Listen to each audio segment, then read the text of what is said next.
एक सबसे इंपॉर्टेंट चीज जिसकी मैं बात हमेशा करता हूं कि कुछ भी आपने गोल भी बना लिया, बहुत पॉजिटिव माइंडेड हैं, सब कुछ आपके अंदर है, लेकिन अगर आपके अंदर विल पावर नहीं है तो आप क्या करेंगे? क्योंकि हम लोग बहुत जल्दी गिव अप कर देते हैं, नहीं कर देते हैं, थोड़ा सा प्रयास करते हैं, गिव अप। 5 किलोमीटर तक पैदल गए, अब नहीं चला जाएगा, वापस लौट चलो। क्या पता 1 ही किलोमीटर पे मंजिल हो। हम ताला खोलने का प्रयास करते हैं, नहीं खुलता है उस चाबी गुच्छे से, क्या पता अगली चाबी खुल रही हो। तो एक सचिन तेंदुलकर का नाम तो सबने सुना होगा, भारत के जाने माने बैडमिंटन प्लेयर हैं। काहे के हैं? तो उसका अंदर आप लोग जग रहे हैं, सोए नहीं हैं, कंफर्म है। लड़के सो रहे हैं क्योंकि लड़कों ने नहीं कहा कुछ भी। कौन है वो? क्रिकेटर। और आपको पता होगा कि उसने जब हिंदुस्तान में इंटरनेशनल क्रिकेट में एंट्री की थी तो उसकी एज बहुत कम थी, 15 साल के लगभग थी। आप सबसे छोटा था कि नहीं था? आप अभी माधोगंज से बाहर नहीं निकल पाए, वो पाकिस्तान में खेल रहा था। तो जब पाकिस्तान में वो खेल रहा था तो उस समय पाकिस्तान की जो क्रिकेट टीम थी उसमें फास्ट बॉलर जो थे, इमरान खान, नाम सुना होगा, आजकल बड़ा चर्चा का विषय है। तब क्रिकेट खेलते थे, आजकल राजनीति खेल रहे हैं। दूसरा नाम वसीम अकरम, तीसरा नाम वकार यूनिस, रिवर्स स्विंग का बेताज बादशाह। ऐसे लोगों से सुसज्जित थी पाकिस्तान की बॉलिंग लाइनअप, जो कि स्विंग और रफ्तार के बेहद बेहतरीन सौदागर पूरी दुनिया में हुआ करते थे। सचिन तेंदुलकर 15 साल की एज में वहां पर अपनी इनिंग खेल रहे थे। अचानक एक गेंद बाउंस की, और उस समय हेलमेट जाली वाले नहीं चलते थे, चाहे आप उठा के देख लीजिएगा 1991 की घटना। और बॉल स्विंग करके अंदर आई और 15 साल के बच्चे की नाक पे आके लड़ी और नाक उसकी गई फूट। और पूरी वाइट शर्ट के, क्रिकेटर वाइट शर्ट पहनते हैं, पूरी वाइट शर्ट ब्लड से क्या हो गई? लहूलुहान, और गिर गया वो। उस समय हिंदुस्तान का स्कोर था 63 फॉर 5। वो गिर गया, वहां पे गिर गया तो सिद्धू दूसरे एंड पे खड़े थे, वापस आए। और उस समय फर्स्ट एड के नाम पर एक आइस बॉक्स होता था, एक पैरासीटामॉल दी जाती थी, एक वॉलनी स्प्रे, बस। और वॉलनी वगैरह कभी भी जहाँ रनिंग ब्लड होता वहां नहीं लगाया जाता है। तो वो दौड़ के आए, उन्होंने देखा कि नाक पूरी फट गई, जबड़ा फट गया, ब्लड ही ब्लड गिर रहा था। उन्होंने उसका ब्लीडिंग रोका, उससे कहा कि स्ट्रेचर ले आए। उसने कहा नहीं। बोले कि जाओ नहीं तो मर जाओगे। उसने कहा नहीं, खेलूंगा। Will power. हम लोग होते क्या कहते? ले चलो भैया, बड़ी हालत खराब हो गई है, अब नहीं, बाप रे बाप, पिंड छुड़ाओ। हमारे बस का नहीं है। और ऊपर से जहां यूं देख रहा हूं, चारों बॉलर। उसने कहा नहीं, मैं खेलूंगा। आप क्या सोचते? उसकी टेक्निक ने उसको खड़ा किया? टेक्निक ने तो उसको मरवा दिया था। खड़ा किसने किया उसको? विल पावर ने। और वो खड़ा हुआ, वहां पे उसने 53 रन की इनिंग खेली थी और इंडिया को हार से बचाया भी था। लाजवाब उदाहरण है सचिन तेंदुलकर का विल पावर का। अगर आपके अंदर ऐसी विल पावर आ जाए, क्योंकि हम सबसे पहले हारते कहां हैं? दिमाग में, बाद में हमारा शरीर हारता है, नहीं हारता है। अगर आप देखें कि अभी आप क्या कहेंगे थोड़ी देर में, सर बहुत गर्मी हो रही है। गर्मी शरीर को नहीं महसूस हुई, गर्मी किसको महसूस हुई? दिमाग को। और शरीर, जैसे दिमाग को महसूस हुआ, शरीर कहने लगा नहीं गर्म है। अभी आप इमेजिन करिए कि 55 डिग्री टेम्परेचर पे गंगानगर में आपकी आर्मी खड़ी होगी।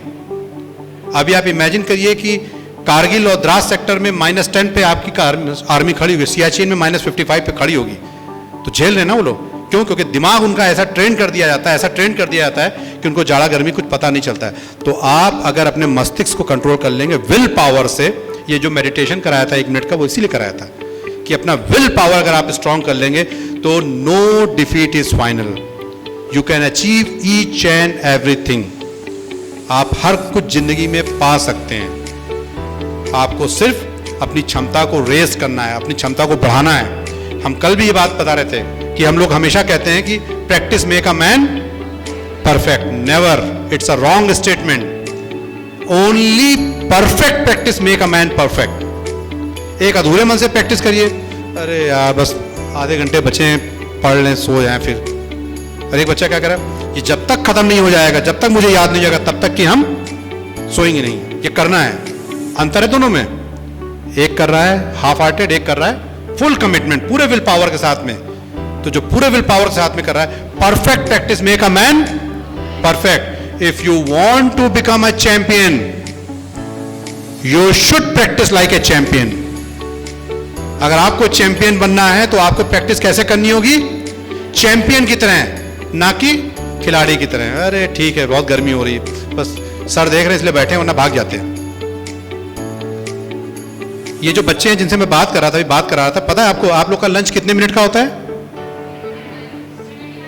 25 मिनट्स। ये 10 मिनट में खाना खाते थे और 15 मिनट यूज कर लेते थे। 15 मिनट यूज कर लेते थे, पढ़ लेते थे। If you want to become a champion you have to practice like a champion. अगर आपको चैंपियन बनना है तो चैंपियन की तरह आपको सोचना भी होगा, करना भी होगा, क्योंकि टाइम उतना ही हमारे पास में जितना सबके पास में, उसको हमको कैसे यूटिलाइज करना है ये आपको देखना है। ठीक है, तो अपने विल पावर को रेज करिए और हमेशा सुबह उठने के बाद में ये एक अपने जहां पढ़ते हैं, जहां सोते हैं, जहां पे आप निकलते हैं, जहां आपका मंदिर है, जहां आप जिसको मानते हैं, पूछते हैं, वहां लिखिए बड़ा बड़ा 2-3 जगह कंप्यूटर से निकलवा करके हाथ से लिख करके, yes I can do it, yes I can do it. अपना एम लिखिए कि मुझे ये काम करना है, इस समय तक ये मुझे अचीव कर लेना है। उसके नीचे लिखिए yes I can do it, मैं इसको करके ही रहूंगा। Yes I can and I will, कि हां मैं इसको कर सकता हूं और करके ही रहूंगा, चाहे आकाश पाताल मुझको एक में मिलाना पड़ जाए। मैं तब तक नहीं हारूंगा, तब तक नहीं रुकूंगा जब तक कि मैं इसको अचीव नहीं कर लूंगा। आज आप लोग ये काम करेंगे, डेफिनेटली करिए, आपकी देखिए जिंदगी बदल जाएगी, आपको आपका सोचने समझने का तरीका बदल जाएगा। हम सबकी जिंदगी में यहां बहुत सारे बच्चे ऐसे बैठे होंगे जिनको लगता होगा कि हमारे घर में लाइट अच्छी नहीं है, हमारे पास में फाइनेंशियल कंडीशन खराब है, कोई ना कोई रोना 100% होगा। के सर भी अक्सर झेलते होंगे, वो सर फीस माफ कर दीजिए, सर वो कम कर दीजिए, सर ऐसा कर दीजिए। भले उनके पास स्मार्टफोन हो, 2 GB डाटा यूज करते हो, लेकिन ये सबसे आसान लगता है कि माफ करा लें। जो सबसे जरूरी है, क्योंकि आपको जो टीचर्स मिले बेस्ट टीचर्स हैं, इनकी भी जरूरतें हैं, इनके भी बच्चे कहीं पढ़ रहे हैं, इनकी भी आवश्यकताएं हैं। ये अपना अगर श्रम यहां कर रहे हैं तो इनको भी कुछ चाहिए, तो कहां से मिलेगा? अगर कोई देता है तो किसी को मिलता है। अगर ये चेन नहीं चलेगी तो इकोनॉमी ठप हो जाएगी। तो इसलिए पैसे का फ्लो बना रहना चाहिए, है ना। तो सबकी जिंदगी में घर्षण है, कोई ऐसा नहीं, हमारी भी लाइफ में घर्षण है। सबके जिंदगी में कोई ना कोई दुखड़ा है, तकलीफ है, नहीं है सर? सबकी लाइफ में तकलीफें हैं। फिजिक्स में आपने पढ़ा होगा, फिक्शन पढ़ा है? क्या है वो? अगर हम यहां पे भी गेंद उड़का दें तो क्या होगा? थोड़ी देर बाद रुक जाएगी। क्यों? फिक्शन। तो हमको कौन रोक रहा है? तो फिक्शन को खत्म कर देना चाहिए, तो हमको कोई रोकेगा नहीं। लेकिन क्या आप चल पाएंगे? अगर घर्षण खत्म हो जाए, फ्रिक्शन खत्म हो जाए, आप चल पाएंगे बताइए? तो हमको चला कौन रहा है? पॉजिटिव थॉट आपके दिमाग में रहना चाहिए कि जो हमें रोक रहा है वही हमको चला भी रहा है। तो हमको रुकना नहीं है, हमको चलना है। तो फिक्शन अगर रोक रहा है तो फिक्शन हमको चला भी रहा है, और हमको चलते जाना है, चलते जाना है, चलते जाना है, चलते जाना है, और साबित कर देना है जहां इस पथ का उद्देश्य नहीं है श्रांत भवन में टिके रहना, किंतु पहुंचना उस सीमा तक जिसके आगे राह नहीं। हमको उस सीमा तक पहुंचना, उस मंजिल तक पहुंचना जहां पर उसके आगे कोई भी रास्ता दिखाई नहीं पड़ता है। आप हार मत मानिए, आप अपने दिमाग में हार मत मानिए, जिद जुनून पाले रखिए। जब मैंने टॉप किया था तो एक मैंने लाइन अपने मेज के सामने लिख रखी थी, 4 लाइनें थी मैंने अपने मेज के सामने, जहां मैं पढ़ता था वहां मैंने लिख रखा था। फोटो कॉपी का जमाना नहीं था, सब लिखना पड़ता था हाथ से, तो वहां मैंने वो लाइन लिख करके रखी हुई थी।